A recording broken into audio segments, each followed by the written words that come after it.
بسم اللہ الرحمن الرحیم۔ السلام علیکم ورحمۃ اللہ وبرکاتہ۔ معزز ناظرین، امید ہے آپ سب خیریت سے ہوں گے۔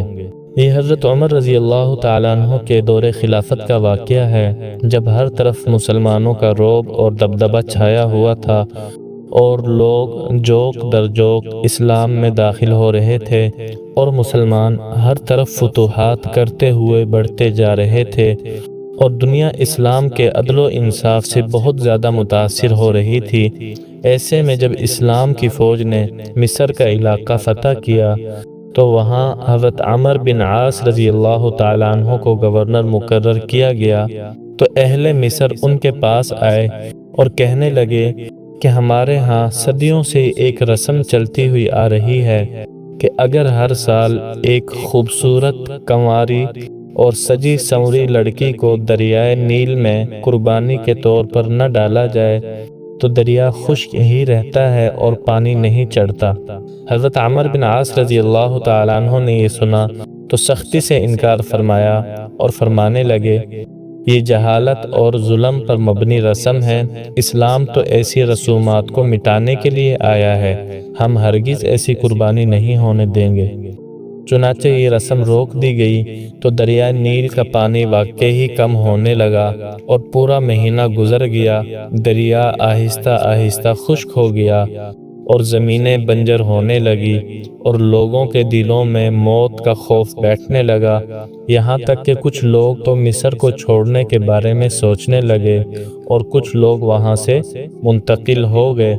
حضرت عمر بن عاص رضی اللہ تعالیٰ عنہ نے یہ صورتحال خلیفۃ المسلمین حضرت عمر فاروق رضی اللہ تعالیٰ عنہ کو ایک خط میں لکھ کر بھیج دی۔ جواب میں حضرت عمر رضی اللہ تعالیٰ عنہ نے فرمایا، تم نے جو کچھ کیا بالکل درست کیا، اور پھر ایک خط بھیجا، لیکن یہ خط کسی انسان کے نام نہ تھا، یہ خط تو دریائے نیل کے نام تھا۔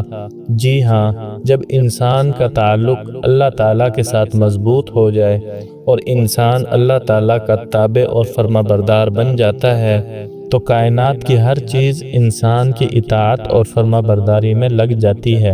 چنانچہ جب یہ خط مصر پہنچا تو یہ خط کھولا گیا، اس خط میں یہ الفاظ لکھے ہوئے تھے، یہ خط اللہ کے بندے امیر المؤمنین عمر بن خطاب کی طرف سے دریائے نیل کے نام ہے۔ اے دریا، اگر تو خود بخود اور اپنی مرضی سے بہتا ہے تو ہمیں تیری کوئی ضرورت نہیں، اور اگر تو اللہ تعالیٰ کے حکم سے جاری ہوتا ہے جو کہ واحد اور قہار ہے تو ہم اللہ تعالیٰ سے ہی دعا کرتے ہیں کہ اللہ تعالیٰ تجھے جاری کر دے۔ حضرت عمر رضی اللہ تعالیٰ عنہ نے حضرت عمر بن عاص کو حکم دیا کہ میرا یہ خط دریائے نیل میں ڈال دیا جائے۔ چنانچہ حضرت عمر بن عاص رضی اللہ تعالیٰ عنہ نے وہ خط لے کر دریائے نیل میں ڈال دیا۔ سبحان اللہ، ابھی ایک رات بھی پوری نہ ہوئی تھی کہ دریائے نیل میں 16 ہاتھ گہرائی تک پانی بھر گیا، خشک سالی تر سالی میں بدل گئی، گرانی ارزانی میں بدل گئی، زمین سرسبز و شاداب ہو گئی، لوگ بھی خوشحال ہو گئے اور وہ ظالمانہ رسم ہمیشہ کے لیے ختم ہو گئی۔ یہی وہ لمحہ تھا جب دنیا نے دیکھا کہ ایک خط اللہ کے نام کے بھروسے پر لکھا ہوا ایک دریا کو زندہ کر سکتا ہے۔ اسلام آیا تھا باطل کو مٹانے کے لیے، اس نے نہ صرف لوگوں کے دل بدلے بلکہ لوگوں کے دلوں میں اسلام کا یقین اور اللہ تعالیٰ کی ذات کا بھروسہ مزید پختہ کر دیا۔ اللہ تعالیٰ ہم سب کو کامل اپنی اطاعت اور فرما برداری والی زندگی نصیب فرمائے۔ دوستو، یہ تھا آج کا ایمان افروز واقعہ۔ مزید ایسے ہی سبق آموز واقعات حاصل کرنے کے لیے ہمارے چینل قصص الفلاح کو سبسکرائب کر لیں اور بیل آئیکن کو دبا دیں، ساتھ میں نوٹیفیکیشن کو بھی آن کر لیں۔